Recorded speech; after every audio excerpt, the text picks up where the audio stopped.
For this week's exploration, we have Diondra Dilworth, and she's a graduate student in chemistry, and she'll be talking to us about how we can use ribosomes to make materials other than proteins. So this is, again, going back to our scales and our building blocks. And our second talk will be from Michael Tremmel, and he's actually a postdoctoral fellow in astronomy. So up till now, you've kind of mainly heard from grad students, so we're still in the process of getting our degree. But Michael has already gotten his PhD and is now a postdoc. So he'll be giving us that perspective and be talking about using supercomputers to learn about how galaxies form and evolve. So with that, I'm going to hand it over to Diondra, and she'll take it away from there. So actually, Michael was going to be presenting first, but Michael, please go ahead and take the floor. I'll see you guys after the breakout room. All right. Hopefully everyone can see this okay. So I'm Michael Tremmel. As was already introduced, I'm a postdoc at Yale, which just means I already have a PhD, but I still do research. And I'll be talking about what my research is on, which is using supercomputers, big collections of thousands of computers all working together to solve complex problems. How we can use those supercomputers to study the universe, and in particular, how galaxies form and evolve. And my research actually in particular involves supermassive black holes, though I won't be talking much about that. Something they asked me in the questions if you want. So just a little bit about myself. Can't seem to use my computer, right? So a little bit about me. I grew up in Libertyville, Illinois, just a north suburb of Chicago. And when I went to undergrad, right after high school, I went nearby home at Northwestern University in Evanston, Illinois. And this is actually when I started doing research in computational astrophysics. So doing astrophysics, astronomy, but using these supercomputers, like I talked about a second ago. And at Northwestern, I worked at Sierra, the Center for Interdisciplinary Exploration and Research in Astrophysics. And I studied binary stars and black holes, small black holes. And then when I did my PhD at the University of Washington in Seattle, I moved my research interests, still using computers, but now I started studying galaxies. And I moved my research from small black holes to supermassive black holes at the centers of galaxies. And I do that same research here at Yale at the Yale Center for Astronomy and Astrophysics, where I'm a postdoc. So why do we do this type of research in the first place? So this is a cool movie from the Sloan Digital Sky Survey. This is what it would look like if we could actually move through the universe as we wanted. If we had faster than light travel, we could just move anywhere between galaxies. This is what the universe would look like. All of these galaxies that we're flying through here are real galaxies. These are real pictures taken from the Sloan Digital Sky Survey, which was very long effort to image the entire sky, look at galaxies, millions of galaxies in the universe. And all the positions of these galaxies are also real, taken directly from that survey. And so as we're moving through it, maybe you can notice that all these galaxies, they all look a little bit different. They all have different shapes and sizes and colors, morphologies. Some of them are disks, some of them are spherical. And they all also exist in different environments. So you might notice that the galaxies are not randomly distributed, but instead they have this pattern, this cosmic web that we refer to, where galaxies exist along these filaments of the web, and at the nodes where the filaments meet, you have giant clusters of galaxies. And so all of these galaxies and their different properties and their different environments, as astronomers, we want to understand, why do these galaxies look the way that they do? What about their history made them look the way that they do? What about their environment makes them look the way that they do?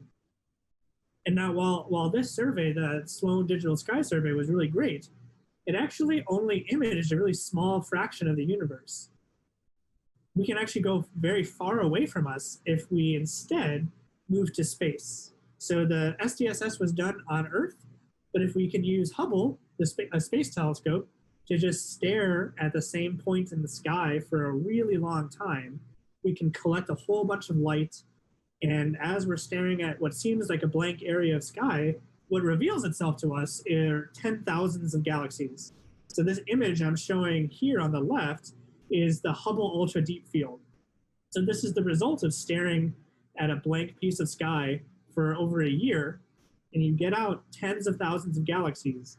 Now, these galaxies are really, really faint because a lot of them are very far away from us.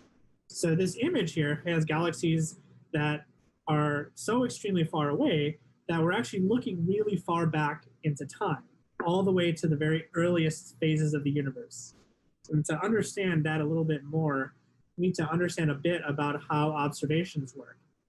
So if I am in my astronomer robes here looking at this faraway galaxy, what I'm really seeing with my eyeball or with the camera on my telescope, on the Hubble telescope, for example, what I'm really seeing is light that traveled from that galaxy to me on Earth. Now, that light actually takes a finite amount of time because light has a speed limit. Light travels at 671 million miles per hour. Now, that seems really fast, but what that means is that there is a time between when the light was emitted from the galaxy and when we get to see it here on Earth. Sorry, I just realized I don't have the chat open, so I can't see any questions if anyone has them. So that change in time between when it was emitted to when we see it means that when we see something, we're really seeing it as it was in the past, the snapshot of that galaxy as it was sometime in the past. So just to get a handle on this, this time limit for light, how long do you think it takes for light to travel from the sun to the surface of the Earth? So how long does it take light to go from the sun to Earth? When you wake up in the morning and you see the sunlight, all those photons are hitting your eye. How long did it take them to travel through space to reach your eyeball on Earth? I'm seeing a lot of really right answers on this. It is actually about 8 minutes. So what that means is when you see an image of the sun, or when you don't look at the sun with your eyes, but if you were to take a picture of the sun right now, you're seeing it as it was 8 minutes ago. Or another way of thinking about it, if the sun were to turn to a black hole today, right now, we wouldn't know about it for another 8 minutes. So that's light travel time from the sun to the Earth. What about from our closest stellar neighbor, Alpha Centauri, the closest star to us? How long does it take light to travel from Alpha Centauri to Earth, the closest stellar neighbor to our sun in the galaxy? Okay, I'm seeing a variety of answers. A lot of them are really, really close, almost exactly, actually. 4.2 years. So it takes now years for light to reach us. So when you look at Alpha Centauri, if you can look at it with a telescope or with your naked eye, you would be seeing an image of Alpha Centauri as it was 4 years ago. Let's go a little bit further out now. How long does it take light to travel from Andromeda, the closest neighboring galaxy to the Milky Way, to us here on Earth? You can actually see Andromeda with your naked eye if you go outside to a really, really dark location. You can see it on the sky. It's really big. It's actually going to collide with the Milky Way pretty soon, in about 1 billion years, which is not that soon, but cosmically speaking, is pretty soon. Oh, I actually see an exactly right answer, so nice. It takes 2.5 million years. Okay, so now all of a sudden, when we're seeing our closest galactic neighbor, when you look at a picture of Andromeda, or when you look at Andromeda with your eyes, what you're really seeing is an image of that galaxy as it was before humans ever existed here on Earth. Okay, so you're looking at a picture, an image of something as it existed 2.5 million years ago. Let's go out really far now to the furthest galaxy we've ever detected with our telescopes here on Earth. This galaxy might look like a little blob, but it's actually a galaxy really, really far away. How long do you think it took light to go from that galaxy, the furthest galaxy we've ever detected, all the way to us here on Earth? How long did it take?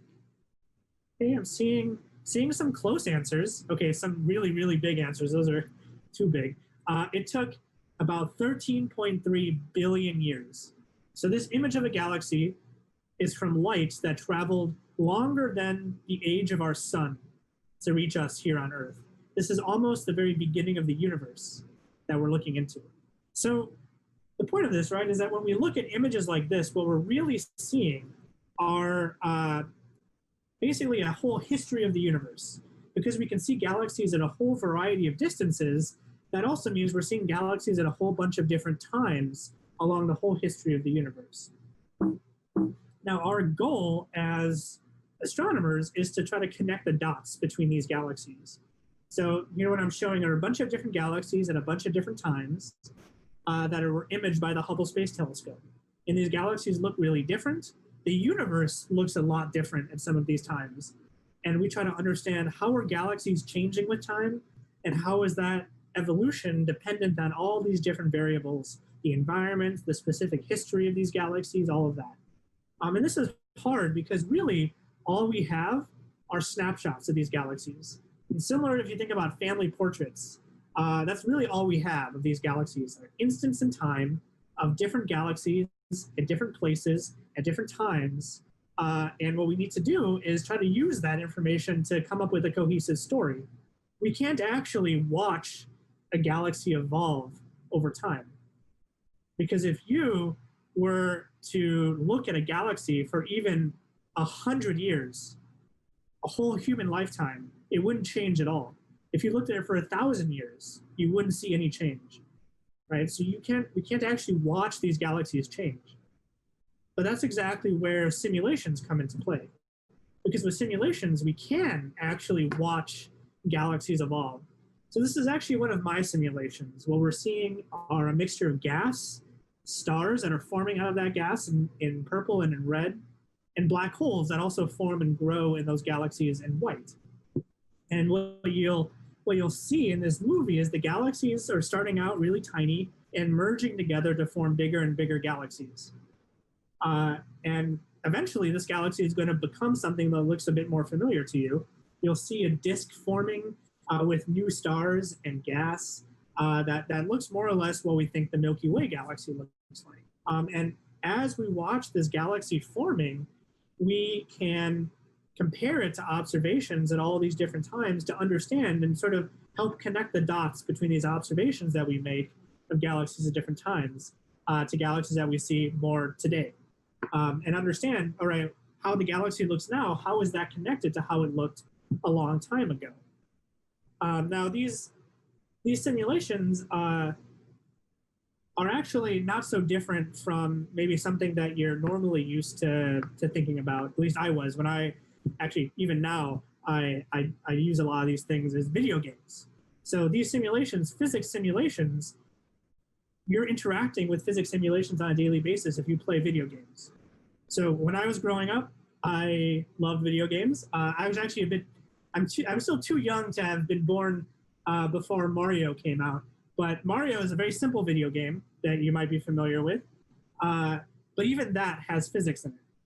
So when you're playing Mario, you can use your controller to move Mario in a certain direction.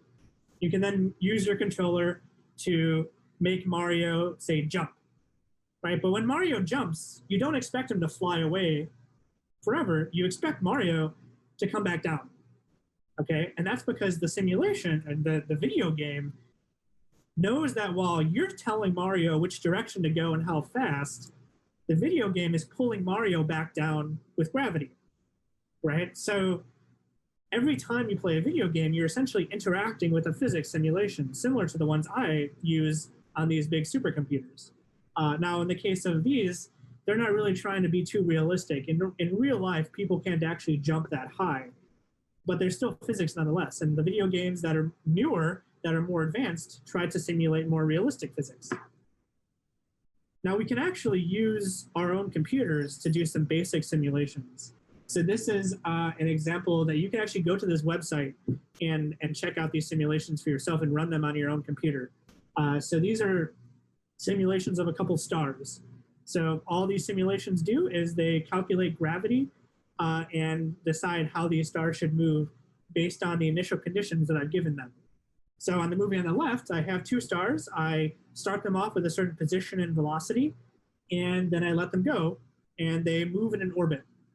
Now, I didn't actually need a computer to tell me this. I could have written this out on a piece of paper, but still fun to do on a computer. Now, it turns out that if I change the simulation a little bit, if I add a third star, things become a lot more complicated. And you can see this is exactly why we need computers to do these calculations for us.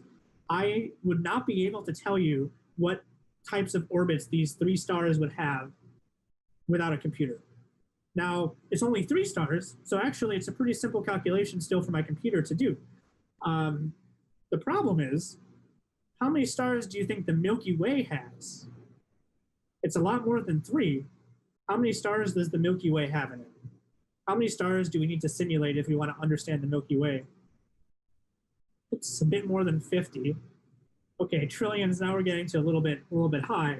It has about 100 billion stars. Okay, and if we want to simulate a Milky Way galaxy all the way through the history of the universe and do it 1,000 times, this is why we need big supercomputers to help us out. Now, the other thing we need, what I had in these simulations is I had initial conditions. I told the stars where to begin and what velocities to have. And we can actually get this from the real universe. So it turns out we observe what the universe looked like before any stars or galaxies ever formed. This is the cosmic microwave background of the universe. These little points, the red dots represent regions that are slightly hotter, and the blue are regions that are slightly colder and less dense.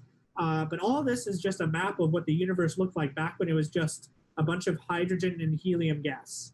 No stars, no galaxies, nothing, just a bunch of soup of gas. Now we can take these initial conditions, we can combine that with all the physics that we know, gravity, star formation, like you saw in the movie, even supermassive black holes, supernova explosions, and all the gas physics that goes on, how gas cools and how it interacts. And we can combine those two things together to basically simulate a chunk of the universe. And usually with these simulations, we have a box, a cube of the universe. And when we let things go and we let everything do its thing, we see that same filamentary structure that we saw, that cosmic web that we saw in that first video of the real universe. And within this volume, we also simulate galaxies. Galaxies are forming and evolving across the history of the universe, and we can watch each and every one of those galaxies within a human lifetime as they go. Now, these simulations provide a really unique view of the universe. This is an example of a different simulation, and what we're seeing here is not stars, but actually dark matter. So we can't actually see dark matter with telescopes, but we can simulate dark matter and understand where it is and how it relates to galaxies. And then we can understand better what's happening with the gas. Right? So now we're seeing gas, and you can see some explosions happening now as supernova are going off in those newly formed stars, and these supernova are causing giant explosions that rupture through the galaxy. It's things that we can't see in real time, in real life, we can actually watch happen in the simulation from all these different angles. And so at the end of the day, these big simulations, they give us a whole big sample of galaxies that we can then compare to the real universe.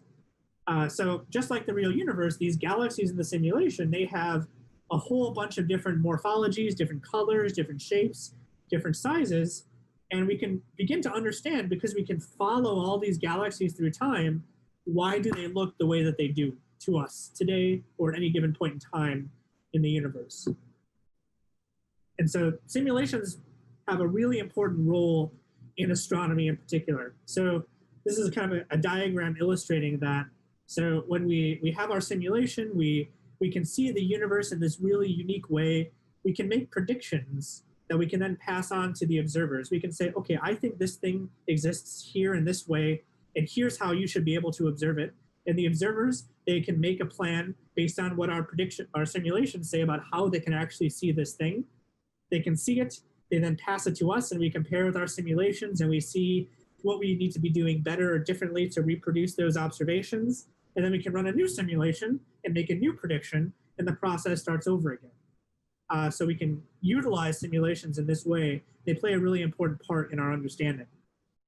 So that's basically my talk. I'll leave up this cool video of mine as I answer some of your questions that I see people have been having in the chat, but I haven't been paying much attention. So yeah, thank you for listening. I appreciate your time. Hey, Michael. I'm going to ask you a couple of questions that we've collected from the chat, and great talk, of course, by the way. All right. So, talking about some of the things you discussed in regards to time, can we use the effect of light taking time to get to us to see the beginning of the universe and learn more about the Earth itself? Yeah, that's a really good question. So yes, but not in a direct way. So when there's wording like that, right, we can't actually find, say, the Milky Way in the past and look at it.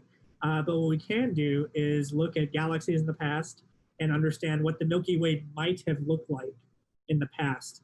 And we already do this a lot. So people can use simulations and observations to reconstruct the history of the Milky Way and understand, like, oh, the Milky Way went through a merger at this time. It's had this history of star formation.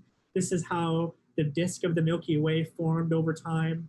And even make a prediction, like, for example, the future of the Milky Way, like what's going to happen when Andromeda eventually merges with the Milky Way. There's actually some really cool videos you can look up online. Looking from Earth's perspective, you can actually see what's going to happen to the sun and the Earth as the two galaxies collide, and our view of the Milky Way changes dramatically, which is really cool.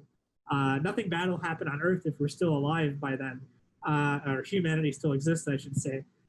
But yeah, it's pretty interesting stuff. So we can learn a lot, but indirectly. And like I showed with the cosmic microwave background a few slides ago, which I can try to get back to here. Oops. So you can see here, this is essentially a picture of the beginning of the universe. That's more or less proof of the Big Bang Theory. You're looking at it right here. That's a great answer. Thank you. You also kind of answered another question, which was a lot of people were curious about what's going to happen when the galaxies collide. Another kind of collected question, are we able to watch galaxies form in so-called real time? No. So like I mentioned a bit, when you're dealing with really big things, timescales become really different. So we saw at the beginning today, right, all those different distance scales and size scales. But with different size scales also come different times, right? So a human lifetime has a certain, scale, 100 years, say. The Earth going around the sun, is on a year time scale, and nothing really changes over years, but slowly changes over thousands of years, actually. And when we go to galaxy scales, the evolution of galaxies happens on timescales like 1 million years. So if you want to watch a galaxy really change in any meaningful way, you're going to have to stare at it for millions or billions of years, which isn't really possible for us, as human beings. Which is why we need simulations to kind of fill in those gaps between the, seeing these snapshots of galaxies and actually understanding how they evolve over time. And then one final question. So you've talked about like the technology we use to look at the universe and predict it and how it changes, but are we going to get to a state of technology, or are we already there where we could actually leave the galaxy, leave the solar system? Right, that's a really good question. So this gets back to the distance scales. So the light travel time scales. So the speed of light is kind of like a speed limit. If nothing can travel faster than the speed of light, and we can't get anywhere close to that speed with our rockets. So not only, there's a lot of other issues involved in terms of like, technologies of building a rocket that can last for a really long time. But even just timescale wise, with current technology, it would take us thousands of years to get to even the closest star in the Milky Way. And the Milky Way itself is 10,000 times bigger than that distance. And then, again, to leave the Milky Way, it takes even more time, more distance, and also more energy as well. Just think about the amount of fuel you have to use to leave the Milky Way. So we're not there yet.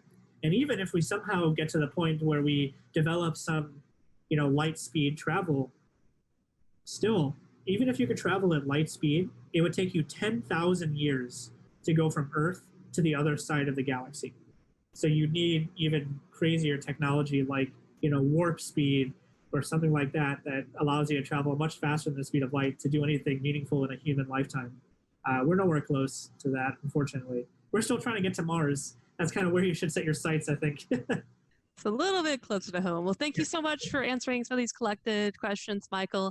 And don't worry, folks, we're going to answer more questions online afterwards and have a little post-meeting interview with the speaker.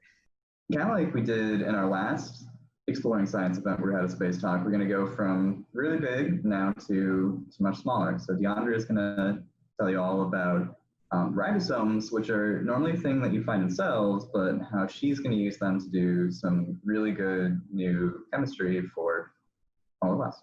Yeah, thanks so much for that introduction, Matt. I'm going to share my screen now. All right, everyone. So welcome back from the breakout rooms. Like Matt said, in today's presentation, I'm going to be speaking about the ribosome, in particular, what it does, why it's important, if you don't already know why it's important, and as Matt alluded to a little bit in the intro, if we scientists can make it do even more cool things. And so I have been here at these Exploring Science presentations for a while. So I thought this would be a good time to, I guess, introduce myself to you guys a little bit. So I was born and raised in Las Vegas, Nevada. Here's a picture of me as a toddler. And here's actually a picture of me from middle school when I was about your guys' age, about like 12 years old, actually at a science camp. So as you can see, just like you guys, I was interested in science from a younger age. And even though I got interested in science in Las Vegas, I really grew in science throughout the country. I had a lot of great opportunities to do research and programs at universities across the United States. And this is a picture of me in my first pair of chemistry goggles. And so I love this photo. I was so excited I took a selfie. And so, yeah, I loved science. And in 2018, I graduated from my undergraduate studies at Harvard and decided to join Yale's chemistry department. And here's a picture of my wonderful chemistry class. And here's a picture of me in the lab where, among other things, I work with the ribosome, which you are going to learn about today. And so when you think of the ribosome, you should think of proteins. And I'm sure when you originally think of proteins, you're thinking about things like meat and fish, and that's correct. When you think about protein, you should be thinking about those things, but you should also be thinking about yourself, because every cell in the human body contains protein, every single one. And proteins are made up of things called amino acids. And the ribosome, which I'm going to be talking about today, uses those amino acids to make proteins. And some amino acids are made in our bodies, but we get some essential amino acids through our food. And that's why it's essential that protein is a part of your diet. So make sure you're eating a little bit of protein every single day. And so I mentioned amino acids, and we've talked about those in other talks, but here's just the reminder. An amino acid has three main components. In amino section, and amino, you can think of ammonia, and you can see how these look very similar. The second major part is an acid section, and you can think of acetic acid, which is what makes up vinegar, and those also look very similar. And every amino acid has those two parts in common. And you might have heard that there are lots of amino acids, and the part that's different is this side chain. And proteins are made up of all of these amino acids. And the way proteins form is through the chemical bonds that can happen between these amino acids. And so the amino group of one amino acid can react with the acid part of another amino acid to form a chemical bond. And so you could see the purple one reacting here with amino acid with the blue group to form this new one. And as you can see, there's a new acid group here, And you can imagine another amino group coming in, and you can imagine this reaction happening over and over and over again. And this chain would become longer and longer. And that is basically how you make proteins. And this reaction happens specifically in the ribosome, which is one of the reasons why the ribosome is so important. And so I mentioned a little bit about these side chains, and these side chains are what makes each amino acid unique. And so I could draw out the chemical structures of all these side chains, but that would take up a lot of space. So instead, what you can do is abbreviate every single amino acid with a one-letter abbreviation and put them into categories, which I've done here to the left.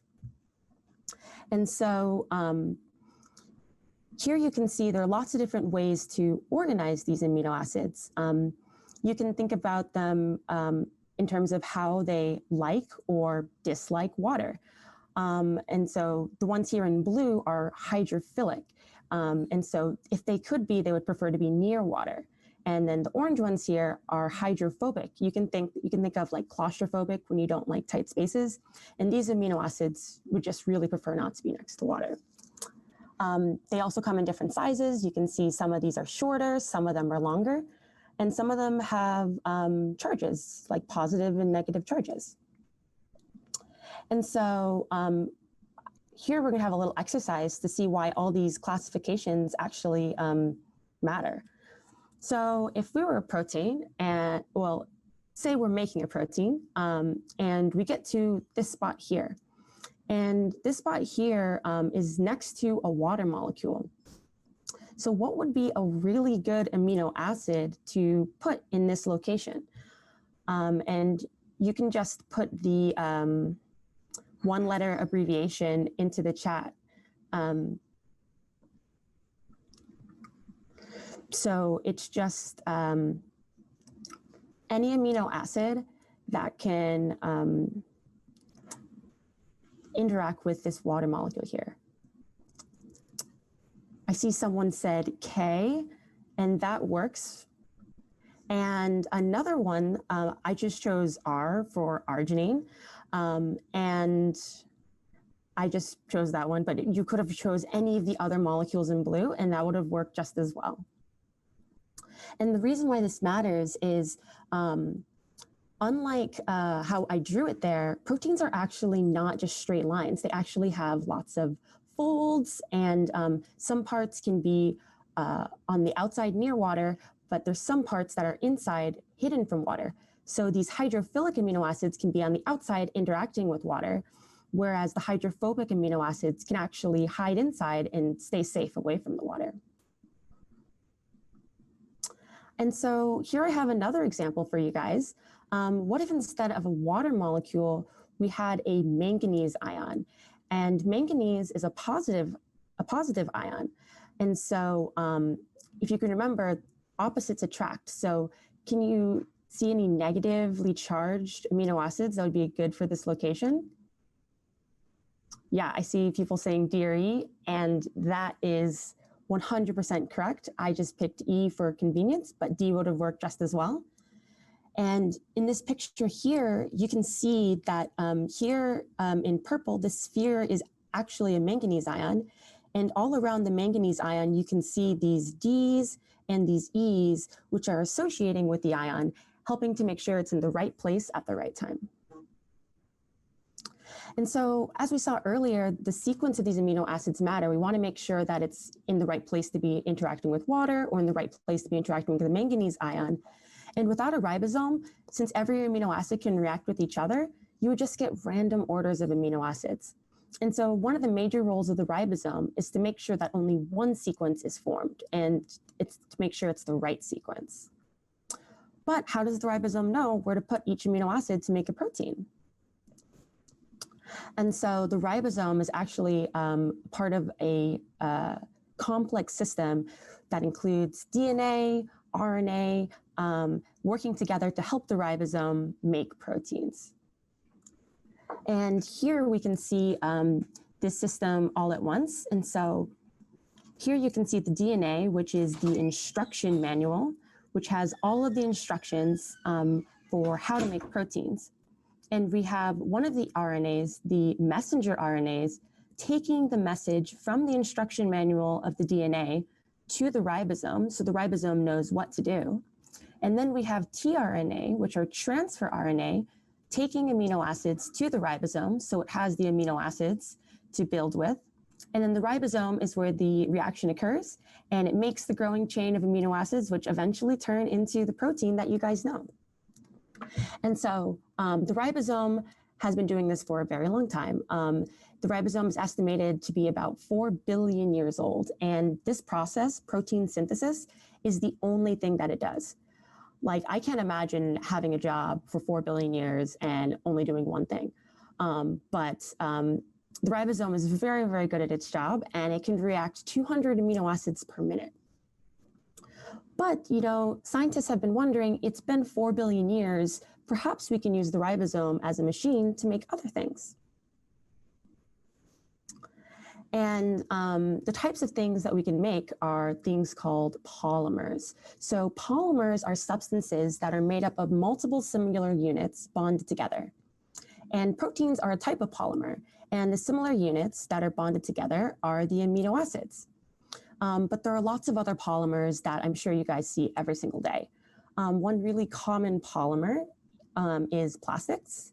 And so this is polyethylene. And you can see here that it's just this little chain repeated over and over and over again. And this is the most popular plastic in the world. You could also see this in polyesters, which is a type of fabric. And here you can see this is the repeated group that's repeated over and over and over again to make things like dresses, for example.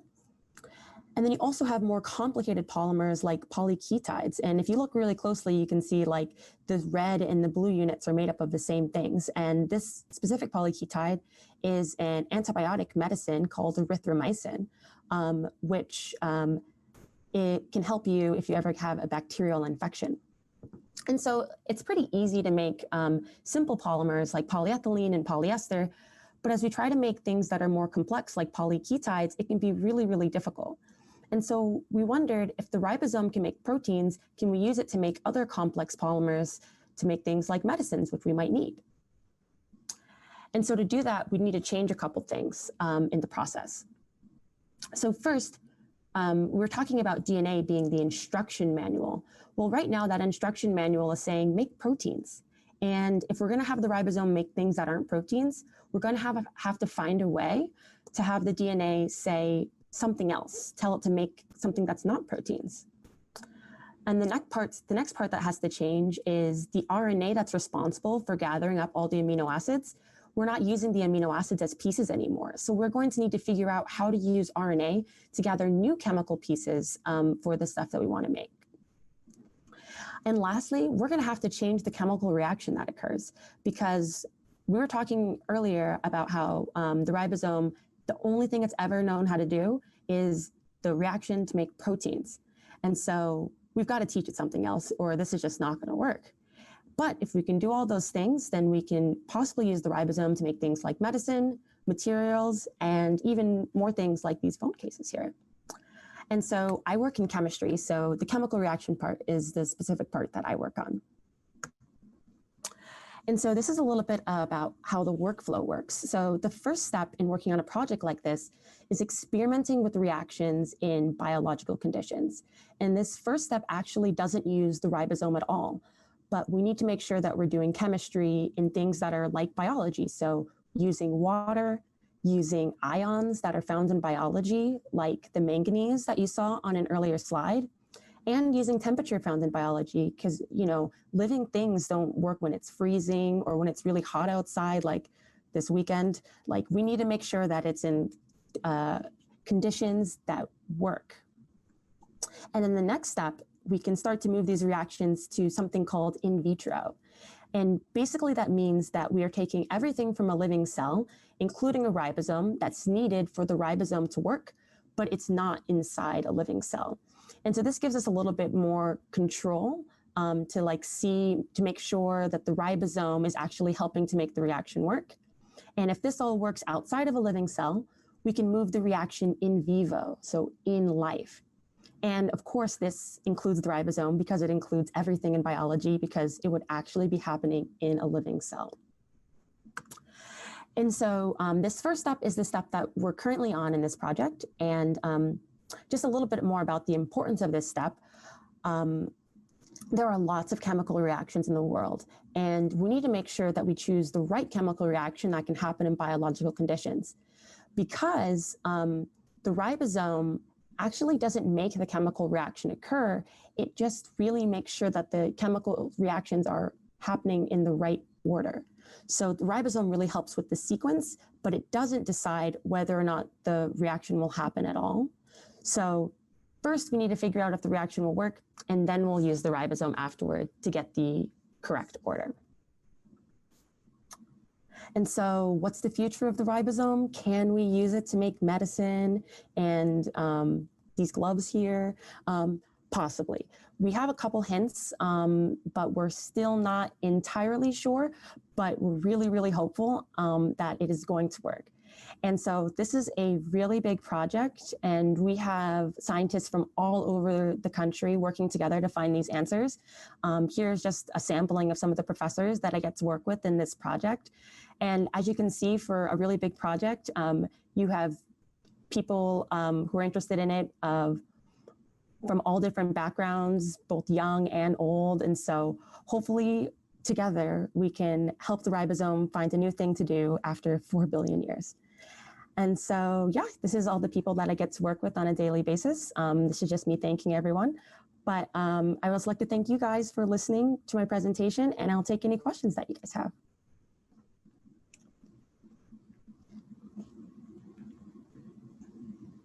All right. Thank you so much, Diondra. That was fascinating. Really cool to think about this sort of intersection between biology and chemistry and how we can use it. Okay, so I'm going to ask you a couple of the questions that we saw here in the chat. We have a few questions that are about protein in general, kind of. So could you talk a little bit more about what foods have proteins, and if you eat a food that's not maybe really nutritious, that doesn't have a lot, can you still get some amino acids from it? How does that work? Yeah, absolutely. So every single food can provide a different type of essential amino acid. And I'm sure you can see that a lot in the vitamins. I know my mom always had me try to take vitamins to supplement. And so, for example, you can get different amino acids from things like turkey and things like fish. And they're in varying amounts. And so I would say you could probably get the amino acids you need from all living creatures. But I guess the real problem would become if you are a vegetarian or you can't eat living things, then it becomes really important to make sure that you're getting the right blend of amino acids, and you should think about supplementing with vitamins and such. Gotcha. Yeah, that's very important to think about how you're getting all of the nutrition you need. So I guess two questions about the ribosome more specifically. If we didn't have a ribosome, because we all have ribosomes, correct? And yes. If we didn't have it, would we have a protein deficiency? Yes, absolutely. So the ribosome is so not only do we all have a ribosome, every cell usually has multiple ribosomes. And in the picture that I showed you, you can see, so the ribosome is this blue blob here. And in this cell, you can see there's another blue blob here, and another blue blob here, and one here. And they're all working to help make the proteins that we need. And so absolutely, if the ribosome did not evolve correctly in a cell, that cell would be protein deficient. It is the only mechanism we have to make proteins. Awesome. Okay, we have a couple more questions, but we're kind of running out of time, so we're going to stop there and ask you a few more later. Thanks so much. Yeah, thanks for listening, you guys. Hi, everyone. Welcome back. We're here with our speakers to ask some questions that we weren't able to get to during the exploration. So, Michael, thank you for giving a really great talk on the formation of galaxies. We had a lot of really great questions from the kids. Some of them were, how many galaxies are there in the universe? Right, so that's a really good and hard to answer question. So one way of answering that is how many galaxies are in the observable universe, the portion of the universe that we can actually see. Because like I said, it takes time for light to reach us. And that combined with the fact that the universe is expanding means that there are, in fact, the majority of the universe that exists, and it's actually infinite, is invisible to us and will always be invisible to us. But the portion that we can see has, rough estimate, is about 2 trillion galaxies. And that's most likely a very minuscule number compared to the total number of galaxies in the whole universe. So yeah, there's a lot. So would this number be affected if like galaxies can merge together, or have they merged together in the past? Yeah, that's a good question. So the majority of galaxies, especially the bigger ones, have merged together. So if you remember in the video I showed, big galaxies like the Milky Way are the result of mergers across time. But there's in fact, the majority of galaxies are tiny galaxies. And those galaxies may or may not have really experienced significant mergers in the past. So yeah, I'd say yes and no. There's lots of galaxies. Mergers happen all the time, especially early on. But most of those mergers end up making your bigger galaxies, which are typically a bit rarer in the universe. Okay, that's really interesting. And so you also showed us some simulations that you've done of these galaxies. And I think a question that a lot of the students had was kind of like, how do simulations work? And like, does it mean that the NASA scientists know everything about the physics of space? And so these simulations are highly accurate and are telling us exactly what is going to happen or has happened? Yeah, so that's another really good answer. So I think in general, there's a couple points here. In terms of like what exactly has or will happen, we typically take simulations as like a kind of like a statistical sample in a way, right? We're not resolving even the initial conditions like I talked about. We only kind of know in a statistical sense. And so we generate these galaxies in the universe, but it's like one realization of the universe that could exist. We can't actually say, oh, this is the Milky Way exactly in this imaginary universe I made in my computer. So there's that, first of all. We don't actually directly simulate individual galaxies we know about. The other thing is that, especially my simulations, the galaxy simulations, we're limited by resolution, right?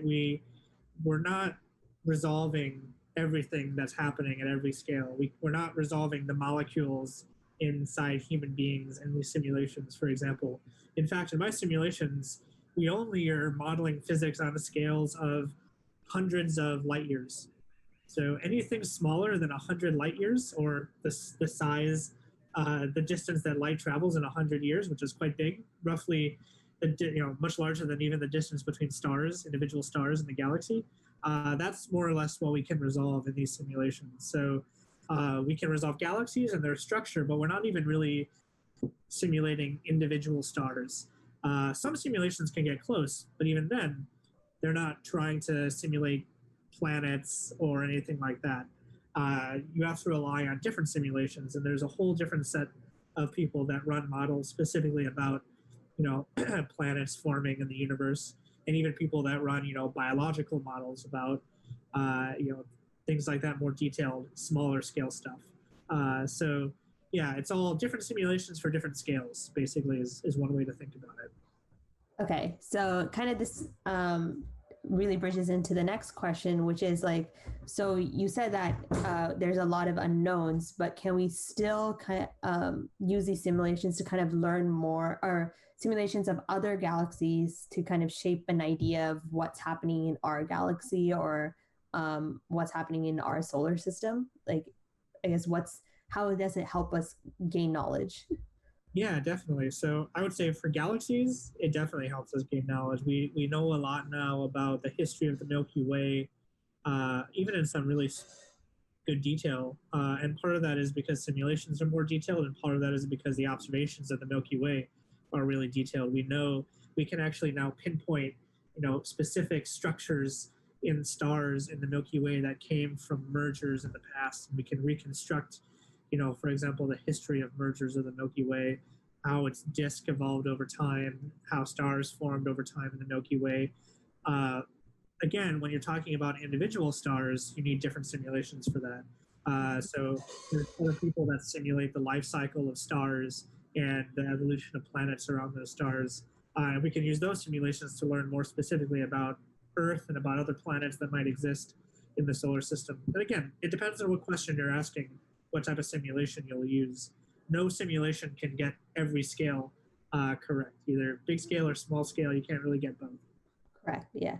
Awesome. And then one last question, not about galaxies, but what black holes have been discovered? So I guess it's a question about space in general. Yeah. Well, I was hoping to get some questions on black holes, even though I didn't really talk much about them in the talk. So there's been a lot of black holes that have been discovered, and we know for a fact, even though we haven't seen all of them, that there are tens of thousands of black holes. Actually, I think the number is more like 1 million black holes in the Milky Way. But these black holes come from stars. So they're the end result of very big stars that evolve and collapse into a black hole. And I think we've detected something like, I don't actually know the real correct number off the top of my head, but something like dozens of these black holes we actually know exist. And we're getting more of them with things like LIGO, which detects gravitational waves, which is just, without getting into it, is another really great way of detecting black holes without relying on other things, because they're hard to see because they don't emit light. Right. Now, the other type of black hole is supermassive black holes, which are the centers of galaxies, and those are a whole other different animal. And they can be billions of solar masses, billions of times the mass of our sun in size, and are really special. We don't know much about them, but we also have discovered, millions of these black holes that exist at the centers of galaxies that we can see in sort of indirect ways. So we know that there's a lot out there. We've even directly imaged one recently with the Event Horizon telescope that actually captured the shadow of a black hole. That's actually the most direct detection of a black hole ever. You actually see in that image, more or less, the outline of a black hole and the shadow it casts on nearby gas, which is really great. But yeah, we know black holes exist, and there's a lot of them. Awesome. Thank you so much for answering these questions. Yeah, no problem. Awesome. And so on the topic of scales and really big things, we're going to, as we talked about earlier, we're going to zoom in a little bit more and ask Diondra some questions that were followed up from hers. So Diondra, you talked about some really cool chemistry behind proteins, and often we hear about ribosomes and proteins. We think about biology only, or maybe I do because I'm a little biased and I'm a biologist. But maybe we can think a little bit about, so you talked about the in vitro making of using ribosomes to make plastics and stuff, but what are some ideas for how to use it in cells, and what are the thoughts for like how that can be applied in the real world? So that's a great question. So I guess when we're thinking about making these polymers in cells, I guess we're not really thinking about using them so that the cells can use the plastics for anything that they specifically need. However, as humans, there are lots of polymers that would be useful to us. And if we could edit a cell to make these, for example, plastic or other polymers for us, then we'd be able to extract those and, be able to sell them or be able to, use the plastic, for example, to build bottles and, phone cases and other stuff that we need in a more environmentally friendly way. I see. That makes a lot of sense. So it's sort of like using other cells for our instead of like a 3D printer or something like that. Yeah. So you can think of the ribosome. You think of the ribosome, I guess, as a machine in cells to make proteins. And so we're wondering if we could use the ribosome as a machine for our own purposes to make plastics. Awesome. No, that's really cool. So if that's the case, and we were to use this mini machine, the ribosome, to make things like plastics or polymers, would you still have to use the DNA, mRNA, and tRNA stuff to do all these things? Absolutely. And so that's a huge part of the project. And so I'm a chemist and don't specifically work on that part of the project, but there are lots of people working to figure out how we can edit the DNA to say, hey, we want to not make protein. Like, how can we code that into the DNA. And a huge project actually is how we can get tRNAs, and those are the transfer RNAs, which usually are transferring amino acids to the ribosome.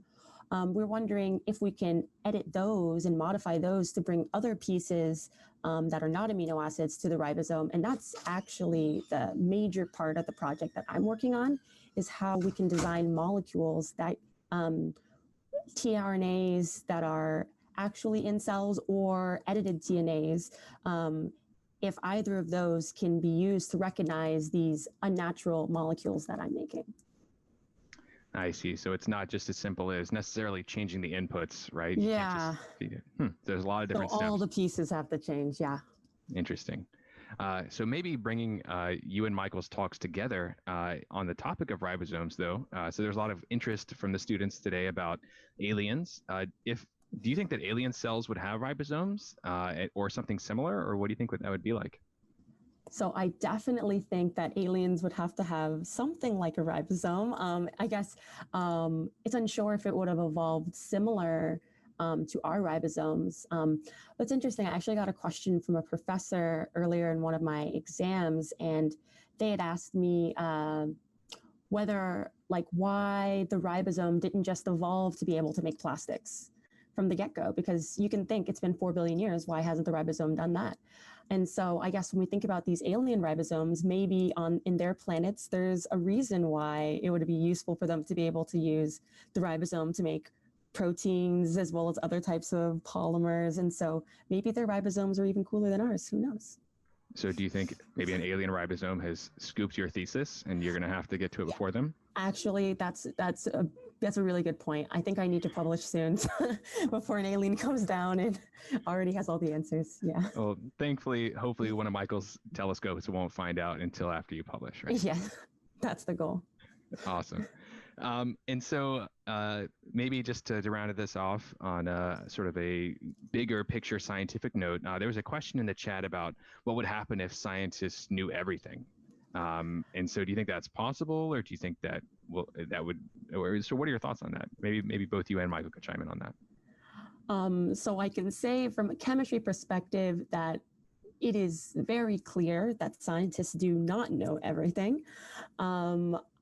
I would say humans have been curious about knowing everything for, I think, as long as humans have existed.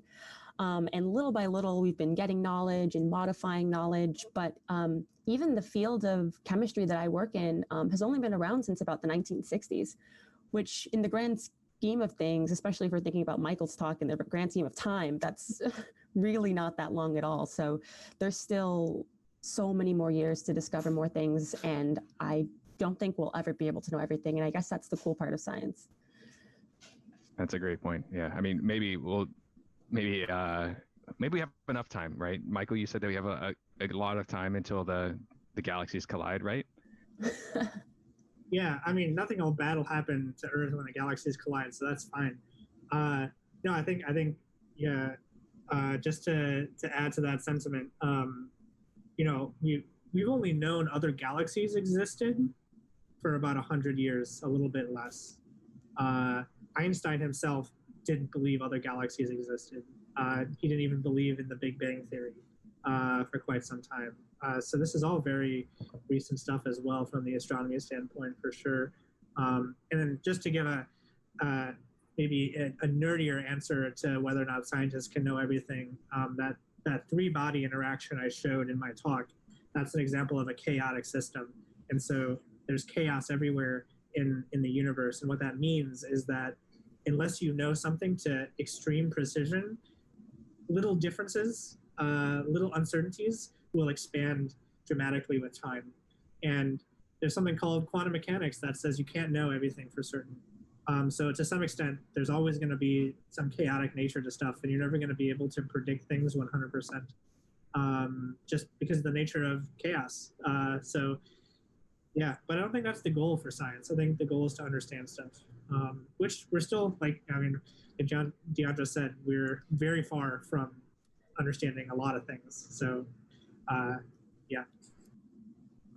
That's a really good way to keep everything in perspective. I mean, if there's a science about how we can't ever really know everything, then maybe that gives us a good answer to it. But yeah, we're not trying to understand everything. We're just trying to understand the things that matter, I guess, and cool stuff. Awesome. So thanks a lot to both of you again. We really enjoyed your talks, and we'll see everyone next time.